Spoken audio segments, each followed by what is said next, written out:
Hello, welcome to Jaleel kitchen. ഇന്ന് നമ്മൾ ചെയ്യാൻ പോകുന്നത് നല്ല നാടൻ രീതിയിലുള്ള ഒരു കാട ഫ്രൈ ആണ്. അതിന് നമുക്ക് ഒരു 5 കാടയാണ് ഞാൻ ഇപ്പോൾ ഇവിടെ എടുത്തിട്ടുള്ളത്. അത് നല്ല രീതിയിൽ കഴുകി വൃത്തിയാക്കി എടുക്കണം.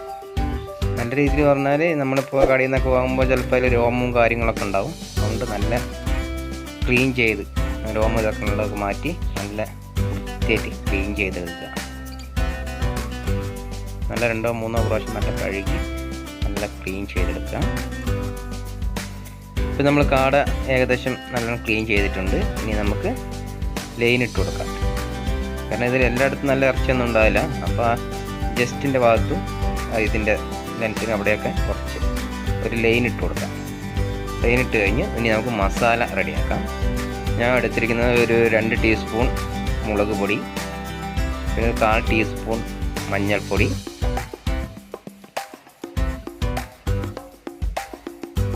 പിന്നെ ഗരം മസാല ഒരു 1/4 ടീസ്പൂൺ ഗരം മസാല, പിന്നെ കുരുമുളക് പൊടി.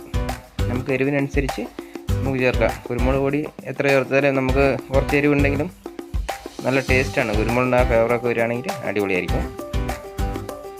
പിന്നെ ആവശ്യത്തിന് ഉപ്പ്,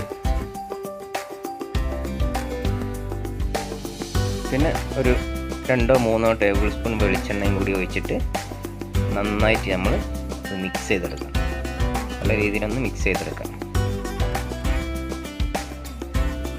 ഇതിൽ 2 മസാലയും കൂടി നമ്മൾ ഇടാനുണ്ട്. അത് നമ്മൾ മസാല പുരട്ടിയതിന് ശേഷം നമ്മൾ ലാസ്റ്റായിട്ട് നമ്മൾ ഇടുന്നത് കാണിക്കുന്നുണ്ട്.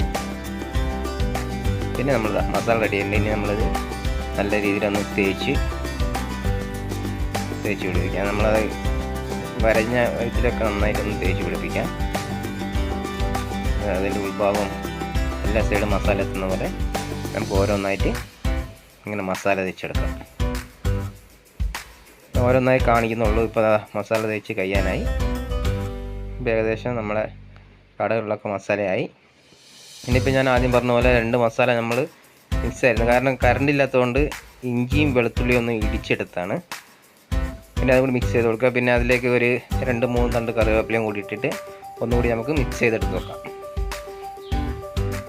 ഇതിൽ നമ്മൾ വേറെ കളറും കാര്യങ്ങളൊന്നും ചേർക്കുന്നില്ല. അതുകൊണ്ടാണ് നമ്മൾ നാടൻ രീതി ചെയ്യുന്നത്. അല്ലെ കളറും പിന്നെ കോൺഫ്ലവറൊന്നും നമ്മൾ ഇതിൽ ഇടുന്നില്ല. അപ്പോൾ നമ്മളിതാ കാടകളൊക്കെ റെഡിയായി മസാലയൊക്കെ മാറ്റി നമ്മൾ വേറെ പാത്രത്തേക്ക് മാറ്റി വെച്ചു. നമ്മൾ 6 പീസ് കാടയാണ് എടുത്തിട്ടുള്ളത്. നല്ല രീതിയിൽ മസാല പിടിച്ചിട്ട് ഒരു അരമണിക്കൂർ 1 മണിക്കൂർ ഫ്രിഡ്ജ് ഉണ്ടെങ്കിൽ ഫ്രിഡ്ജിൽ കയറ്റി വെച്ചിട്ടുണ്ടെങ്കിൽ ഒരു 1 മണിക്കൂർ വെച്ചിട്ടുണ്ടെങ്കിൽ നമുക്ക് നല്ല രീതിയിൽ മസാലയും കാര്യങ്ങളൊക്കെ പിടിച്ച് നല്ലൊരു ഇത് കിട്ടും. നമ്മളിപ്പോൾ ഫ്രിഡ്ജൊന്നും ഇല്ലാത്തതുകൊണ്ട് നമ്മളിപ്പോൾ പുറത്ത് ഒരു 1 മണിക്കൂർ നമ്മൾ റെസ്റ്റിന് വെക്കുകയാണ്. പിന്നെ നമ്മൾ അടുപ്പ് കത്തിച്ച് പിന്നെ നമ്മൾ ചീനച്ചട്ടി അടുപ്പിൽ വെച്ചിട്ടുണ്ട്. ഇരുമ്പിൻ്റെ ചട്ടിയാണ് ഞാൻ എടുത്തിട്ടുള്ളത്. അതിലേക്ക് നമ്മൾ ഓയിലാണ് ഒഴിച്ചു കൊടുക്കുന്നത്. വെളിച്ചെണ്ണയിലും വറുക്കാം. ഇപ്പോൾ ഞാനെടുത്തത് ഓയിലാണ്. നിങ്ങൾക്ക് ഇഷ്ടം പോലെ നിങ്ങൾക്ക് എന്താണോ ഇതാകുന്നത് അതുപോലെ നമുക്ക് ചെയ്യാം. ഇപ്പോൾ ഞാൻ എടുത്തത് ഓയിലാണ്.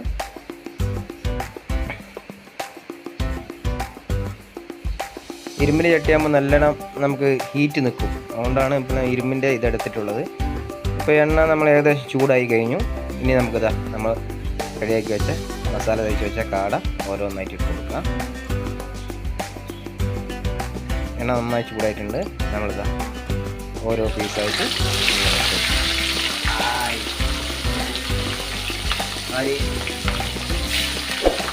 ഈ വീഡിയോ എല്ലാവർക്കും ഇഷ്ടപ്പെട്ടാൽ ഒന്ന് ലൈക്കും ഷെയറും സബ്സ്ക്രൈബും ചെയ്യണം. പിന്നെ നിങ്ങളുടെ അഭിപ്രായവും നിർദ്ദേശങ്ങളൊക്കെ ഒന്ന് കമൻറ്റ് ബോക്സിൽ രേഖപ്പെടുത്തുക. അടുത്ത വീഡിയോയിൽ പിന്നെ കാണാം. ബൈ.